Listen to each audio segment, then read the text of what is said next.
friends, this is Jules of Paper Gems by Jules, and today I am showing you how I turn this Sweet Little Smiles stamp set by Unity Stamp Company into an Easter card.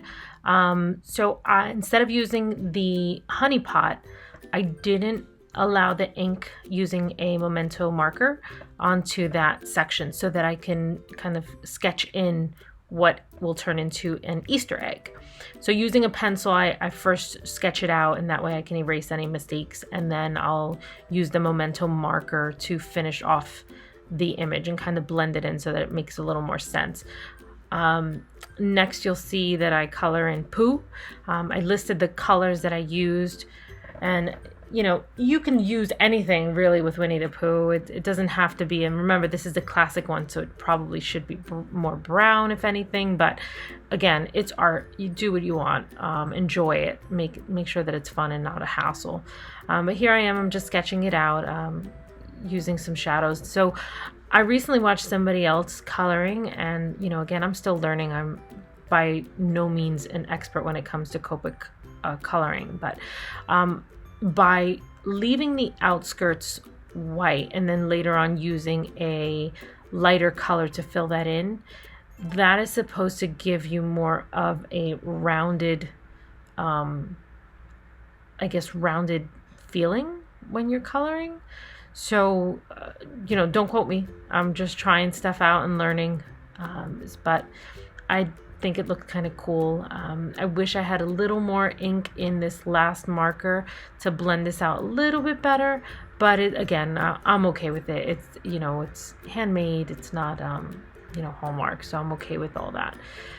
So that's pretty much how I color in my Pooh. I hope you guys are all enjoying all the Winnie the Pooh stamp sets that have come out recently by Unity. I love them. I am collecting them. I'm not going to lie. But here I am altering this one.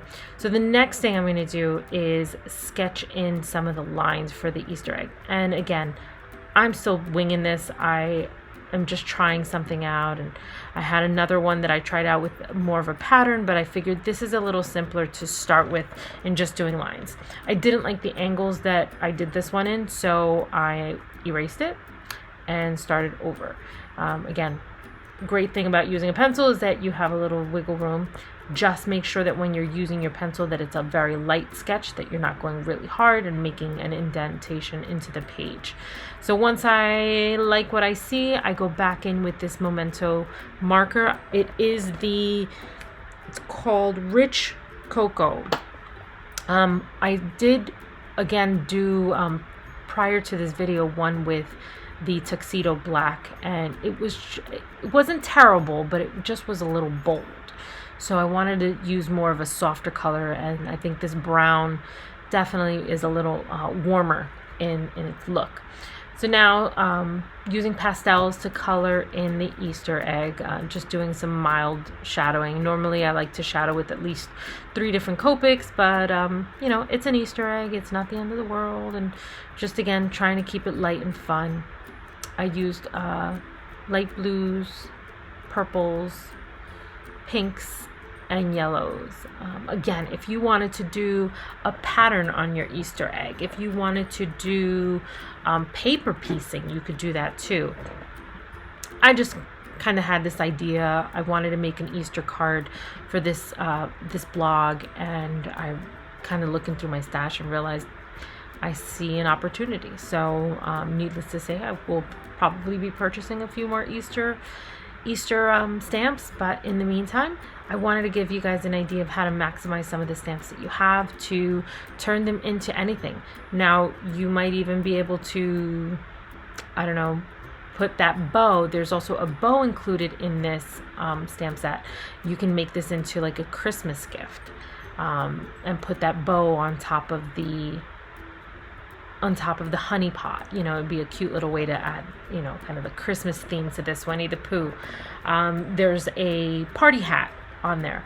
You could easily change that into a Christmas hat if you wanted to. So there's unlimited ideas. Don't be limited to just what the illustrator created, because you too can add on little features. So don't hesitate to kind of have have different visions of these images. Last part here is just making some grass. I use 2 different colors, so I start in with a lighter color, G24, just to fill this in. And you can go over the image. I mean, make it realistic. Grass isn't just always going to be behind you, so it might be covering up where you're sitting. And the next color I used, I believe, was a G85.